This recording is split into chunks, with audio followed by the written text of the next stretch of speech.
Suspense.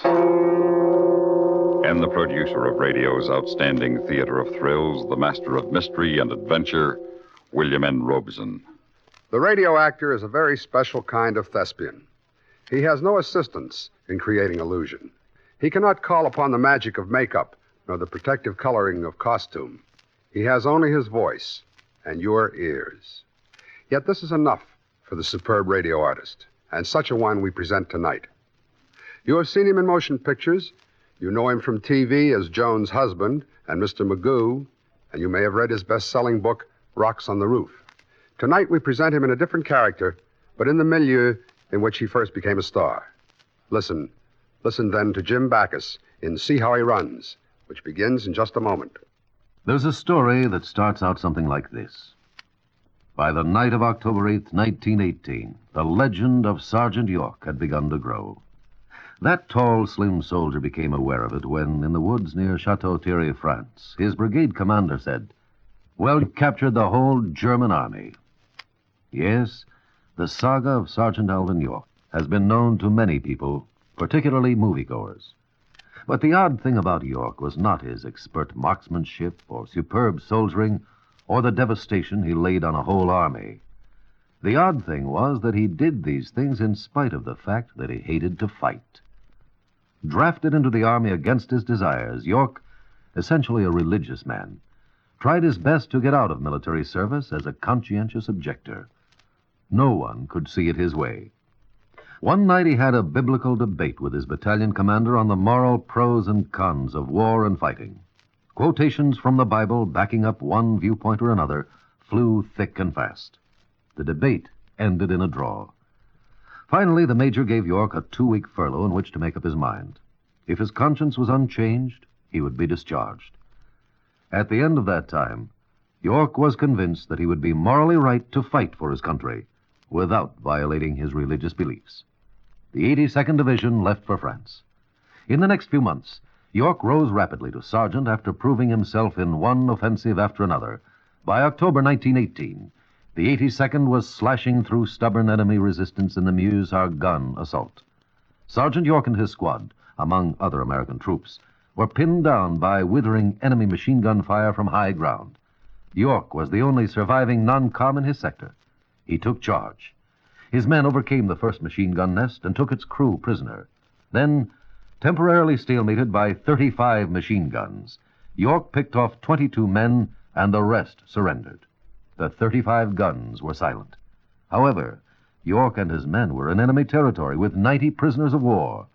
Sergeant York decided to brazen it out. He marched his prisoners right through the enemy front lines, picked up some more prisoners on the way, and wound up safely in American-held territory with 132 of the enemy following meekly behind. One determined soldier, armed with only a pistol and a rifle, had put an enemy machine gun battalion out of action. Once Sergeant Alvin C. York had made up his mind that the survival of his country was more important than his own personal feelings, he earned himself the Medal of Honor and added to the heritage of our present code of conduct. And now, See How He Runs, starring Mr. Jim Backus. A tale well calculated to keep you in suspense. Late evening paper. Read all about it. Hey, Evening Poppy. paper. A dime. Hi, Mr. Barker. Hey, that's a half rock. You got 40 cents change coming. Poppy, I'll bet you can hear the difference between a 10 and a $20 bill hitting the ground. To run a newsstand this town, you have to. People just as soon cheat me as anybody else. Being blind don't make me an exception. Here you are, Mr. Barker. That's 40 cents change. Keep it. No, I can't do that. Go on, keep it. Maybe I could put it on a number for you, Mr. Barker. You know me, Poppy. Never play the numbers. My sainted mother used to say to me, Ed, you're going to break the law, never play for pennies. Make it pay. See you tomorrow night. Mr. Barker? Yeah? You left your umbrella. Here's your umbrella, Mr. Barker. What are you talking about? You know I never carry an umbrella. Here you are, Mr. Barker. Stop waving that.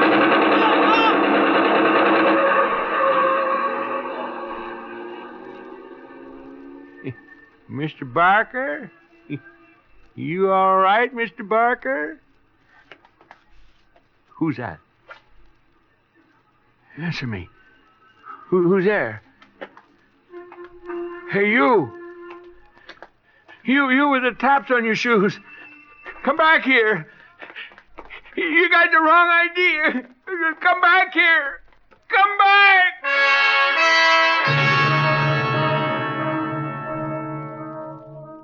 Give us some names. You can be a big help to us, Poppy. Boy. Poppy's been blind since he was 14. How am I supposed to tell you who rubs out Big Ed Barker when I can't see them? Think you're nice, young fellas. Let a poor old man go home and get his rest. All right, Poppy, knock it off. This isn't a couple of housewives you're trying to set up for a touch. We got your record laying right here on the desk in front of us. 1938, arrested and convicted for petty theft. 1943, arrested and convicted for an attempt to defraud. That was the year you posed as a blinded war veteran. 1949, arrested and... All right.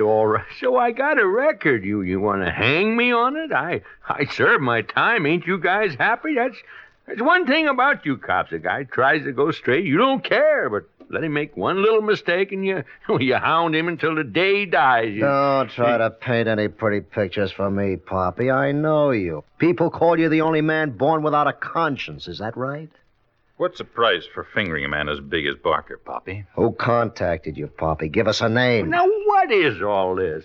All of a sudden, the poor newsie's in charge of who gets rubbed out on his corner. You're the police department. This is your town. You're in charge. It's getting so an honest man is afraid to walk the streets anymore. Oh, cut it out. Look, Poppy, Barker was the second syndicate boy to get knocked off in the last month. That means new talent is trying to move in. Carl and I have to know who, Poppy. We have to have names to fit faces. You can help. Well, now, if I knew, I'd tell you. Ed Barker was my friend. Oh, don't make me laugh. You'd set up your mother for a price. What did you get for Barker? Somebody contacted you, Poppy. Who? Come on. You ain't deaf and dumb, too. Give some names, Poppy, some names. Now, you look, cop. This ain't Joe Citizen you're trying to punch in the back. This is Poppy. I've been in this crummy police station before, and I know my way around. You try to hang anything on me, I'll have my lawyer slap a false arrest on you so fast it'll make your head swim, because you and I both know you don't have enough evidence to make it stick. No, you ain't gonna charge me. I'm gonna go home. Now, you listen to me, you small-time louse.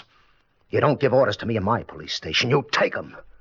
For your information, we shook down that little rat hole you call a newsstand and found a fistful of number slips. That stand was clean. You only thought it was you clean. You lousy fink. You planted them That's there. your story. No. I didn't find him. A policeman did. He'll testify in court. That stand was clean. Why? Were you expecting the place to be crawling with cops before the night was over? Oh, I don't touch the numbers. Not since the last time I got busted. I learned my lesson. That's why you sent me to jail, ain't it? To learn a lesson? Well, yeah. Come here a minute.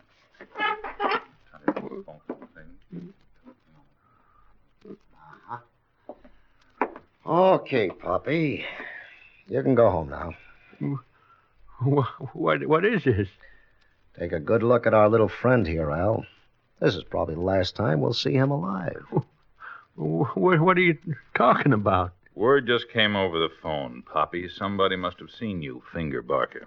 People on the streets say that the syndicate's passed a death sentence, and they passed it on you. No, that's a lie. Okay, it's a lie. You guys made it up. If we made it up, what are your hands shaking for? It's a straight scoop, Poppy.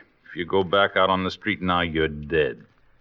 On the other hand, if you turn state's evidence, we can place you in protective custody. Yeah, and send me up the river when you're through with me. That's better than being dead. Well, is it?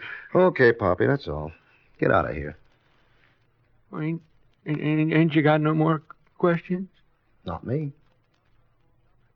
Ain't you gonna hold me for the numbers? Poppy, you could throw rocks at City Hall right in front of me and I wouldn't touch you. You're going right back where you wanted to be all along, back on the streets. In a couple of days, you'll be out of my hair forever. Well, what are you waiting for? Ain't nobody gonna take me home? You know the way.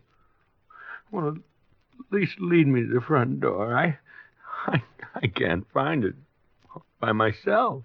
You know your way around this crummy station. You said so yourself. So find the door yourself.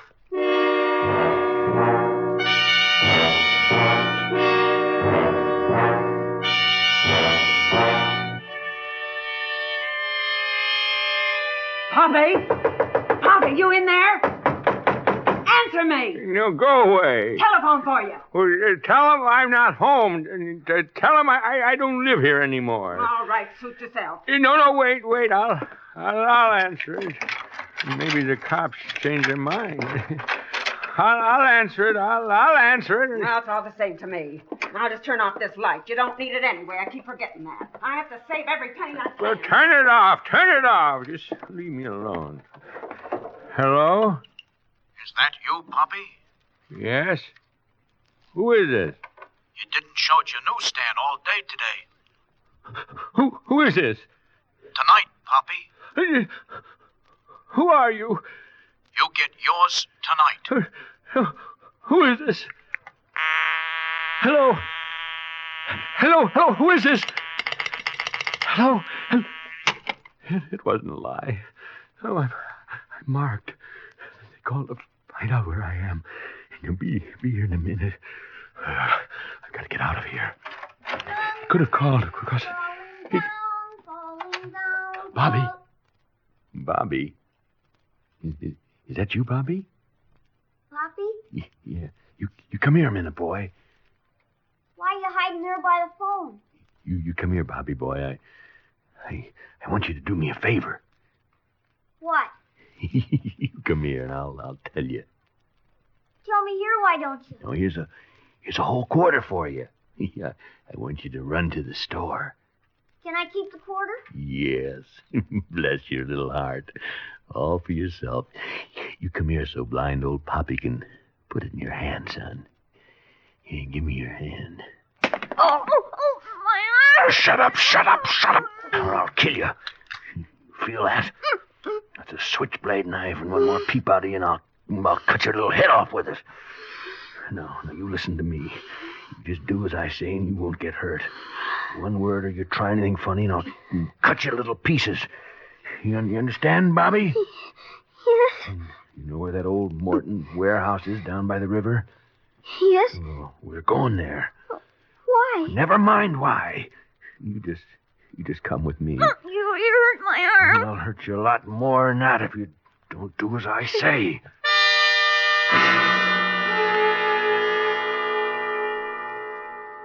There's a car in the street beside us, moving very slowly. Who's in it? 2 men. What are they doing? I don't know. Answer me! I don't know. I'm looking for house numbers, I guess. You're driving away now, aren't you? Yes. Let me go home, Poppy, please. You don't need me. You walk around all the time by yourself. Shut up. Oh, please, Poppy. Act right now if you start crying now. I'll kill you right here on the street, I swear. Now look, Bobby. I don't want to hurt you. I need you to help me. There's some bad guys after me, Bobby, and they'll kill me if they catch me. I can get around town all right because I use my ears and I memorize things, but I still can't see. Those 2 men in that car could have had a gun on me and I'd never have known it. That's why I need you, Bobby. I need your eyes to see with. Are they like the bad guys on television? Yeah, that's right. Have you got a gun in the warehouse? No, Bobby, but I can hide there. I own that warehouse, Bobby. Lots of people think I'm just a poor old blind man, but I've got lots of property in this town. More than people that drive big cars. I save my money, Bobby. That's the difference. Why are the bad guys after you? Because I'm a good guy. And if they don't get us on the way, we'll be safe. And I need you to see who's behind us and things like that. Okay? Okay. Listen. There's someone walking behind us with taps on his shoes. What does he look like? Oh, he's not a bad guy. What does he look like? He's just one of the big kids with a black leather jacket. That's the idea, Bobby. You keep your eyes open and we'll make it. Okay.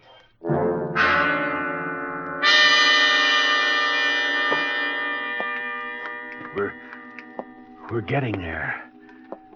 The warehouse is at the end of the block. Can you see anybody hanging around down there? No.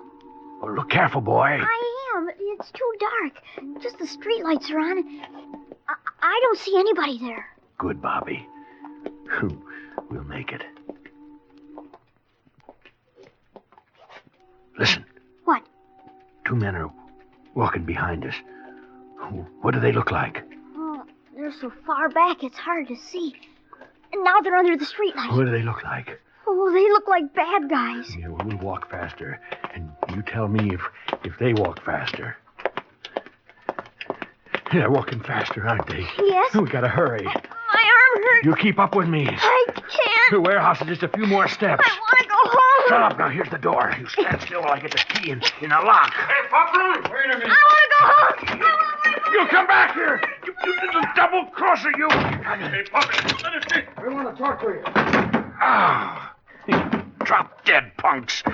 We're in my territory now. And bust it. Blast it. Go ahead and blast it. You'll never find me in the back here in this empty crate. We know you're in here, Poppy. Here, try and find me. Hit those lights. I tried. They don't turn on. There ain't any electricity. Poppy, Gee, Beanie, you can't see your hand in front of your face. we got him trapped in here. We'll search till we find him. You go along that wall. Gee, Beanie, this place gives me the creeps. What's the matter? You scared of a blind old man? No, I just can't see. You got any matches? Yeah. Well, light 'em. Go ahead. Go ahead for all the good it'll do you. What's that? A rat. A big furry rat. Oh, God. Let it run over me again. I can't stand them. I can't stand it.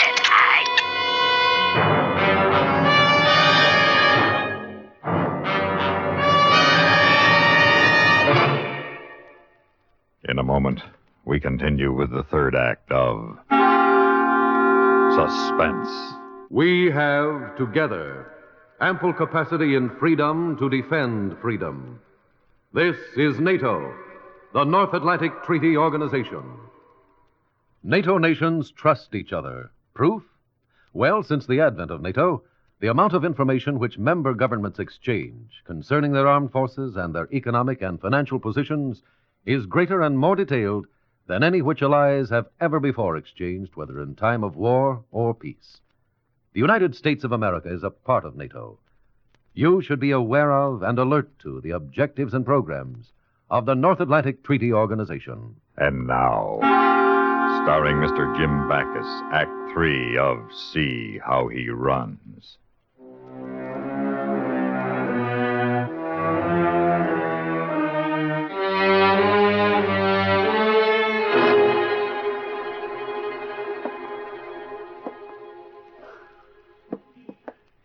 I heard him.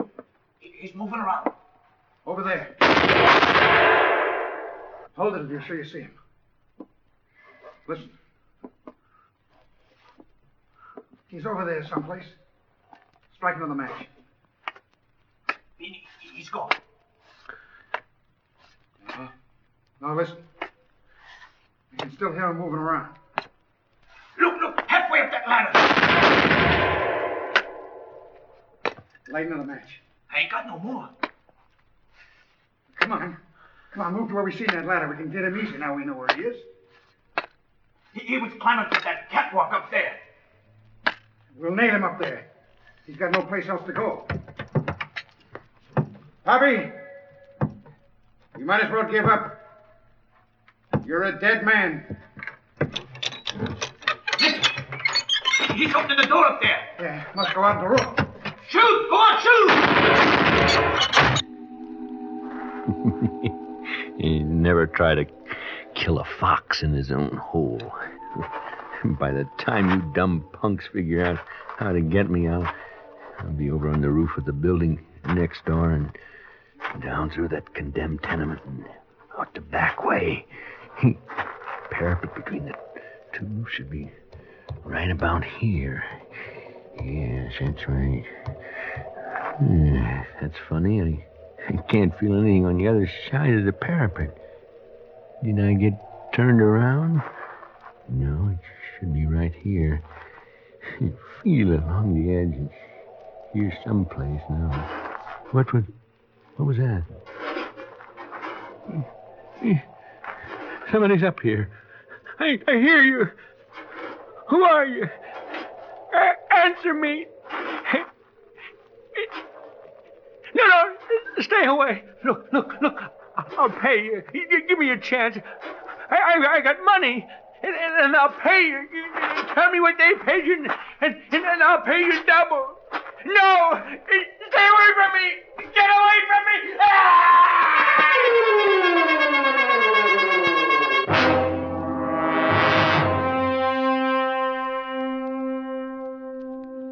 But we never laid a hand on him. You mean to stand in front of Poppy's poor mangled body and tell me I caught you guys down here taking the air? Yeah, something like that. Now, look, you little... Carl.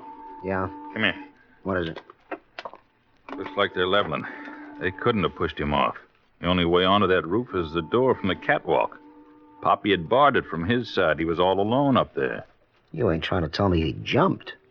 Poppy wasn't the type. I don't know. Either that or he ran for the edge not knowing that they tore down the old tenement next door. Because there wasn't anything else up there but him and an empty tin can blowing around in the wind.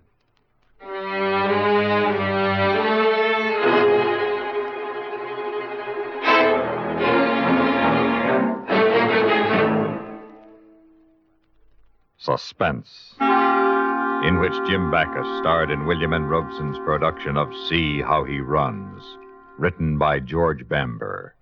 In a moment, the names of our supporting players and a word about next week's story of Suspense. How does our nation honor heroism? One way is to award the Soldier's Medal, a bronze octagon on which is displayed an eagle standing between two groups of stars. The medal is suspended from a blue ribbon with 13 narrow stripes in the center, 7 white and 6 red. One of the newest and least known of all the American decorations, the Soldier's Medal, authorized in 1926, is bestowed for heroism not involving actual conflict with an armed enemy. There are many forms of gallantry in addition to those demonstrated in battle. The Soldier's Medal was conceived to honor those soldiers who, in non-combat situations, perform bravely and at great peril to themselves. Men who serve as an inspiration to others. The Soldier's Medal holds an important place among America's awards for heroism. Supporting Jim Backus in See How He Runs were Gail Bonney, Norm Alden, Lou Krugman, Barney Phillips, Dick Beals, and Sam Pierce. Listen again next week when we return with Mr. Lloyd Bridges starring in Deep, Deep Is My Love. Another tale well calculated to keep you in suspense.